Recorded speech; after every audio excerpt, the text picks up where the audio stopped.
అందరూ ఎలా ఉన్నారు? బాగున్నారా? అని బాగున్నానండి. ఇవాళ టమాటో పచ్చడి చేద్దాం అనుకుంటున్నాను. టమాటో దోసకాయ పచ్చడి. కొంచెం దోసకాయ ముక్క ఉంది, చాలా చిన్న దోసకాయ, ఎక్కువ టమాటోలు. సో ఫస్ట్ అయితే నూనె పెట్టేసుకున్నాను. ఆవాలు, జీలకర్ర, మెంతులు, ధనియాలు, అలాగే నువ్వులు, అలాగే ఎండుమిరపకాయలు వేసేసాను. చక్కగా దోరగా వేగుతున్నాయి. ఆవాలు, జీలకర్ర, మెంతులు, ఎండుమిరపకాయలు, ధనియాలు, నువ్వులు ఇవేనండి. ఇంకా మినపప్పు, శనగపప్పు అలాంటివి ఏమీ వేయను, జస్ట్ ఇవే వేస్తాను. దీంతోనే మనకి మంచి టేస్ట్ వచ్చేస్తుంది. సో వెల్లుల్లిపాయలు కూడా వేయనండి, ఎందుకంటే ఇవాళ పౌర్ణమి కాబట్టి వెల్లుల్లిపాయలు వేయట్లేదు. పసుపు వేసేస్తాను. ఇవి బాగా వేగిపోవాలి, వేగిపోయాయి కూడా. ఇంగు వేసేస్తాను. ఎంత ఇంగు వేసుకుంటే అంత బాగుంటుందండి పచ్చళ్ళల్లోకి. నేనైతే ఎక్కువ వేస్తాను. సో ఇప్పుడు నేను పచ్చిమిరపకాయలు కూడా వేసేస్తానండి. నేను ఒక 20 పచ్చిమిరపకాయలు తీసుకున్నాను. అవన్నీ సన్నగా తుంచేసుకుని వేయించేసుకుంటున్నాను. వేయించేసుకుని ఇలాగా పూర్తిగా కొంచెం అంటే ఆ పచ్చిమిరపకాయ అనేది కొంచెం కలర్ మారాలి అంతే. కలర్ మారిపోతే మనం ఈజీగా చేసేసుకోవచ్చు. ఒక్కసారి కలర్ మాత్రం మారాలి. ఇప్పుడు నేను ఇందాక సిమ్లో పెట్టుకున్నాను, ఇప్పుడైతే హైలో పెట్టేసుకున్నాను. ఇది ఒక్కసారి కలర్ మారాక మీకు మళ్ళీ చూపిస్తాను. చూసారు కదండి. సారీ అండి, కొట్టేస్తాను. చక్కగా మనం వేసిన ధనియాలు కానీ, నువ్వులు కానీ, ఆవాలు, జీలకర్ర అంతా బాగా వేగిపోయి, పచ్చిమిరపకాయలు కూడా మంచిగా కలర్ మారిపోయి, మరీ వేగిపోతే బాగోదు. ఎంత వేగాలో అంతే వేగాలి, లేకపోతే టేస్ట్ ఉండదు. అంటే ఆ కారం పట్టదు పచ్చడికి. బాగా వేగిపోయి అనుకోండి, పచ్చడి కమ్మదనం వచ్చేస్తుంది. కొంచెం స్పైసీగా ఉండాలంటే మాత్రం ఈ టైంలోనే మనం బంద్ చేసేసుకోవాలి. సో నేను ఇప్పుడు బంద్ చేసేస్తున్నానండి. నేను ఇప్పుడు నెక్స్ట్ టమాటోలు తరిగి పెట్టేసుకుని నెక్స్ట్ ప్రొసీజర్ మీకు చూపిస్తాను. ఓకేనా అండి? సో నేను అదే బాండీ పెట్టేసుకున్నానండి. ఆ బాండీలోనే నేను టమాటోలు వేసేసుకున్నాను. తగినంత నూనె వేసుకున్నాను. కొంచెం తగినంత అంటే కొంచెం ఎక్కువ నూనె వేసుకున్నాను. టమాటోలు వేసుకున్నాను, అలాగే పచ్చిమిరపకాయలు వేసుకున్నాను, అలాగే చింతపండు వేసేసాను, అలాగే కొంచెం ఉప్పు వేసాను. సారీ, ఉప్పు కాదు, కొంచెం పంచదార వేసాను. ఉప్పు ఇప్పుడే వేయను, గ్రైండ్ చేసేటప్పుడు వేస్తాను. లేదా ఇప్పుడు ఇది కొంచెం మగ్గిపోయాక అప్పుడు కూడా వేసేసుకోవచ్చు. నేను ఇప్పుడైతే వేయలేదు. ఇప్పుడు కొంచెం ½ స్పూన్ షుగర్ వేసాను. టమాటోలు వేసుకున్నాను, పచ్చిమిరపకాయలు. ఇందాక కూడా నేను పచ్చిమిరపకాయలు వేసాను, మీరు గమనించారో లేదో.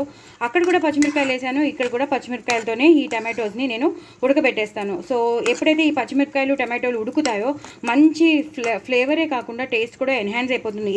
ఆ స్పైసీనెస్ అంతా ఈ టమాటో దానికి పట్టేస్తుంది అనమాట. సో చింతపండు కూడా వేసుకున్నాను, పసుపు వేసేసుకున్నాను. ఇవి బాగా మగ్గిపోవాలండి. ఒక 2-3 విడతలు అయితే పడుతుంది మగ్గిపోవడానికి. సో మగ్గిపోయాక మీకు మళ్ళీ చూపిస్తాను. సో ఇదనమాట. చింతపండు వేసుకున్నాను, పచ్చిమిరపకాయలు వేసుకున్నాను, పసుపు వేసుకున్నాను, టమాటో ముక్కల్ని బాగా మగ్గనిస్తున్నాను. ఒక పెద్ద టమాటోలు నేను 5 తీసుకున్నాను, వాటితో చేసి పెట్టుకున్నాను. దోసకాయ ముక్కల్ని తరిగి పెట్టుకున్నాను. అవి కూడా లాస్ట్లో వేస్తాను, ఇప్పుడు కాదు. సో ఇప్పుడు మాత్రం టమాటోస్ అనమాట మగ్గుతున్నాయి. మగ్గాక నెక్స్ట్ ప్రొసీజర్ మీకు చూపిస్తాను. అంటే గ్రైండర్లో వేసుకున్నాక ఆ పోపు ఇది అన్నీ కలిపి వేసుకున్నాక మీకు మళ్ళీ చూపిస్తాను. సో టమాటోలు కూడా బాగా మగ్గిపోయాయండి. మీరు గమనించారో లేదో, నేను 3 ఎండుమిరపకాయలు కూడా వేసానండి. నేను ఆ షార్ట్ మిస్ అయ్యాను, సో అది స్కిప్ అయింది, ఏమనుకోవద్దు. సో పచ్చిమిరపకాయలతో పాటు నేను ఎండుమిరపకాయలు కూడా 3 వేసేసాను. సో బాగా ఇది ఇలా మగ్గిపోతే మంచి కలర్ వస్తుంది, టేస్ట్ కూడా ఎన్హాన్స్ అవుతుంది, కలర్ కూడా మంచి కలర్ వస్తుంది పచ్చడి అనేది. సో అంత బాగా మగ్గిపోయిందండి. ఇప్పుడు నేను దింపేసుకుంటాను. చల్లారి చేశాక ఆ పోపు కొంచెం నలిగాక ఒక తిప్పుతాను. ఆ పోపు ఇందాక మీకు చూపించాను కదా, ఆ పోపు నలిగిపోయాక అప్పుడు ఇది వేస్తాను. ఇది కూడా కొంచెం నలిగిపోయాక అప్పుడు ఇది వేసేటప్పుడు ఉప్పు వేస్తాను, అలాగే కొంచెం ఎండు కారం కూడా వేస్తాను. అది వేసేటప్పుడు అది వేసేసి గ్రైండ్ చేసేస్తాను. ఆ తర్వాత నేను దోసకాయ ముక్కలు వేస్తాను. అది ఒక తిప్పానో లేదా అన్నట్టు, అంటే మనకి కసకసగా కొంచెం రావాలన్నమాట. సో మీకు చూపిస్తాను. ఫస్ట్ అయితే ఇది నేను చల్లార్చుకుంటాను. చల్లార్చాక నెక్స్ట్ ప్రొసీజర్ మీకు చూపిస్తాను.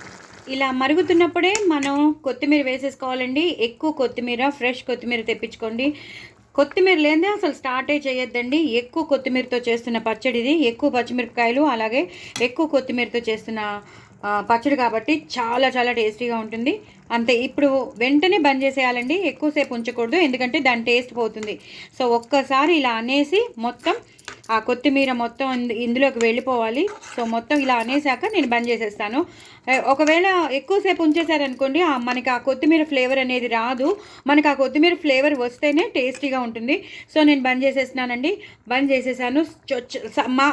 పచ్చడి మాత్రం చాలా అదిరిపోతుంది. మన టిఫిన్స్కి పనికొస్తుంది, అలాగే అన్నంలో కలుపుకోవడానికి పనికొస్తుంది. అన్నిటికీ అన్నిటికీ పనికొస్తుంది. కానీ నేను చెప్పినట్టు ఎక్కువ పచ్చిమిరపకాయలు, ఎక్కువ కొత్తిమీర వేసుకోవాలి. నేను ఇంకొంచెం వేసుకుంటాను. సో చాలా చాలా టేస్టీగా ఉన్న పచ్చడి మీకు రెడీ అయిపోతుందండి. ఇప్పుడు నేను దించేసుకుంటాను. దీన్ని చల్లారాక నేను గ్రైండ్ చేసేటప్పుడు చూపిస్తాను. సో పోపు వేసేసుకున్నానండి, అలాగే కరివేపాకు కూడా వేసేసుకున్నాను. ఇప్పుడు కొంచెం ఉప్పు వేసేసుకుంటున్నాను. ఈ పచ్చడికి సరిపడ ఉప్పు నేను ఇప్పుడే వేసేసుకుంటున్నాను. అలాగే నేను ఇందాక చెప్పాను కదా కొంచెం కారం వేసుకుంటానని, కారం కూడా వేసేసుకుంటాను. మనం అన్ని పచ్చిమిరపకాయలు వేసాం, అన్ని ఎండుమిరపకాయలు వేసాం, ప్లస్ మళ్ళీ టమాటోలు ఉడకబెట్టేటప్పుడు పచ్చిమిరపకాయలు వేసాం. అయినా సరే ఇంత కారం వేస్తేనే టేస్టీగా ఉంటుందండి. సో ఇది బాగా నలిగిపోయాక అప్పుడు మనం టమాటోలు ఉడకబెట్టిన టమాటోలు వేసేద్దాం. అది కూడా బాగా ఒక్కసారి తిప్పాక అది కూడా అయిపోయాక అప్పుడు లాస్ట్లో దోసకాయ ముక్కలు వేసి ఇంకొక తిప్పుదాం. సో ఫస్ట్ అయితే ఇది నలిగిపోయాక మీకు మళ్ళీ చూపిస్తాను. సో నేను టమాటోలు కూడా వేసేసుకున్నానండి. ఇందాక మనం ఉడకబెట్టుకున్నాం కదా, ఆ టమాటో ఇగో ఇలా అయిందనమాట. మన పోపు ఇలా అయిందనమాట. అలా అయిన దాంట్లో ఇప్పుడు మనం ఉడకబెట్టుకున్న టమాటోలు, పచ్చిమిరపకాయలు, కొత్తిమీర అన్నీ ఏవైతే వేసుకున్నామో అవన్నీ వేసేసాను. ఇప్పుడు ఒకసారి ఇలా కలిపేస్తే అది మన మీద మనం బయటకు వచ్చేయకుండా ఉంటుంది. అంటే చిక్కగా అయిపోయి బయటకు వచ్చేయకుండా ఉంటుంది. ఇప్పుడు దీన్ని మిక్సీ చేసుకున్నాక మీకు మళ్ళీ చూపిస్తాను. చూసారు కదండి, ఇలా మనకి బరకగా ఇలా చేసుకోవాలని, మరి పేస్ట్ చేసుకోకూడదు. ఇలా బరకగానే ఉంటేనే టేస్ట్గా ఉంటుంది.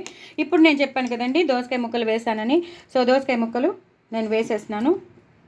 ఇందాక పోపు వేసాను చూసారా, ఆ పోపు దాంట్లో నేను ఆ నూనె ఉండిపోతుంది. ఆ నూనెని బాగా ఈ దోసకాయ ముక్కలతో నేను చేసేసాను అనమాట. సో అలా కూడా మనం నూనెని వేస్ట్ చేయకూడదు.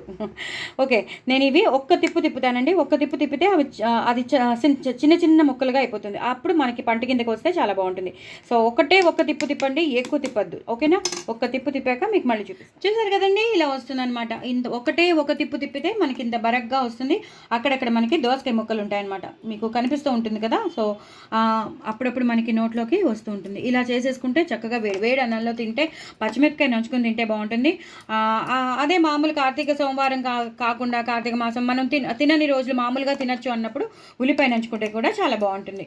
ఇప్పుడు మాత్రం కార్తీక మాసం కాబట్టి పచ్చిమిరపకాయ మాత్రం లేత పచ్చిమిరపకాయలు ఉంటాయి చూసారా, అవి వేడి అన్నంలో నెయ్యి వేసుకుని తిని చక్కగా ఇలా నంచుకుంటే బాగుంటుంది. లాస్ట్లో మాత్రం కొత్తిమీర వేయడం అస్సలు మర్చిపోద్దు.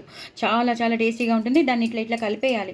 కలిపేస్తేనే ఆ ఫ్లేవర్ అంతా వెళ్ళిపోతుంది. ఎంత బాగా కలిపితే ఆ ఫ్లేవర్ అంతా బాగుంటుంది అనమాట. ఇంకెందుకు ఆలస్యం, తప్పకుండా చేసుకోండి. నా ఛానల్ మాత్రం సబ్స్క్రైబ్ చేసుకోవడం అస్సలు మర్చిపోద్దు. చూడండి ఎంత ఇలాగే బరకగానే ఉంటేనే బాగుంటుంది. మరి పేస్ట్ అయిపోతే అస్సలు టేస్టే బాగోదు, అసలు మనకి తెలియదు కూడా. సో ఎంత వేయగలిగితే అంత కొత్తిమీర వేసేసుకోండి. ఇంకెందుకు, మరి మీరు చేసుకుంటారని అనుకుంటున్నాను. నా కామెంట్ బాక్స్లో పెడతారని అనుకుంటున్నాను. చూసారు కదా అది ఇలా వెళుతుంటే ఎంత బాగుందో. దీన్ని బ్రెడ్లో మధ్యలో పెట్టుకుని తింటే కూడా చాలా చాలా టేస్టీగా ఉంటుంది. బ్రెడ్ ఉంటుంది కదండి, కాల్ చేసుకోవాలి బ్రెడ్ని. కాల్ చేసుకున్న బ్రెడ్లో ఈ స్ప్రెడ్ చేసేసుకోవాలి. ఈ చట్నీని అద్దరిపోతుంది. మరి ఇంకెందుకు ఆలస్యం, తప్పకుండా చేసుకోండి. నా ఛానల్ మాత్రం సబ్స్క్రైబ్ చేసుకోవడం అసలు మర్చిపోతుంది. నాకు వ్యూస్ పెంచండి, అలాగే సబ్స్క్రైబర్స్ని కూడా పెంచండి. ఇలా చేసేసుకుని వేడి అన్నంలో నెయ్యి వేసుకుని తినండి. బాయ్ అండి.